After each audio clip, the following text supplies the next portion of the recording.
The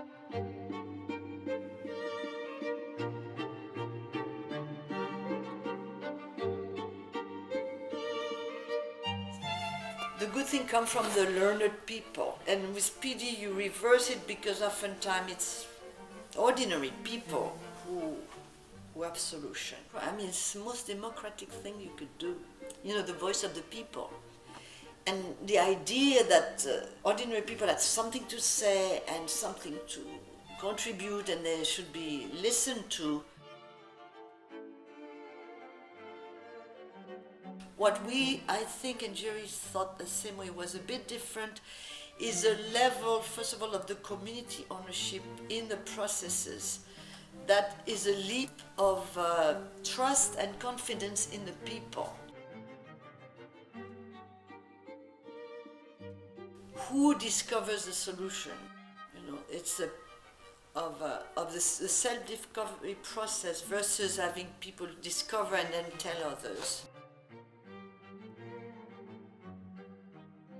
The emphasis on practice and at all level of the process, from learning how to actually engage the community and engaging the community in actually doing things.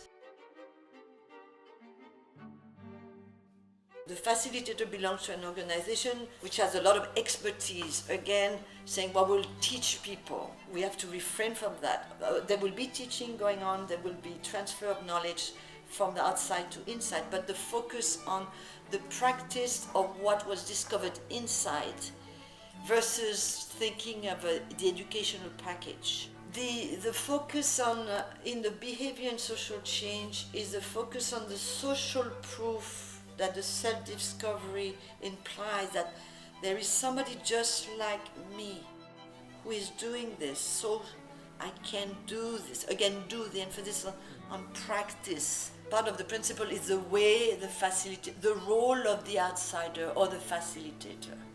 The facilitator can be from within as well, but then the specific facilitation strategies, the way you ask questions, probably unique to the approach as well.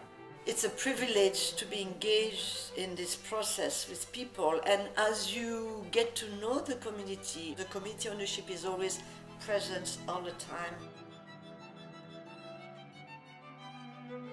The exit strategy is not something that you think as, you know, oh, we have to think now, it's been 6 months, but it's actually something you think about and start from day one. Because of the whole process is talking about what already exists today in the community that can be sustained, it's actually easy, because in the very concept is that you have the solution, you can act on it. The relationship is just of getting you there, you know, a sort of a coaching on your way, but you're on your way. But it's a very painful thing to do, because as you engage in those, that's why we're addicted to it. In this process of watching and facilitating this explosion of ideas, you want to be part of it, but somehow you have to let go. Making ourselves relevant is very important, but very difficult to do. You just, again, mirror back the question to the people, so they, again, look for further ways to answer the question themselves. That's the ownership. But that's also something, a facilitation skill that's not necessarily easy, because we are very eager to help. I want to help. And this is, you know, the reason we're all doing what we do is we have a sense, we want to be part of something bigger than us. We want to help people, to make the world a better place.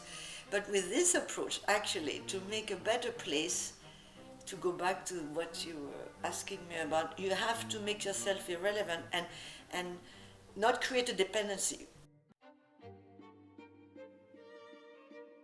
What we create instead is relationship that can last forever. Being able to shift so-called professional relationship to just human relationship. This sense of, in a way, being relevant, but in a professional way, but not being irrelevant as human being. There's an Aborigines Australian woman who said to people, to NGOs or whatever, if you're coming here to help me, you're wasting your time.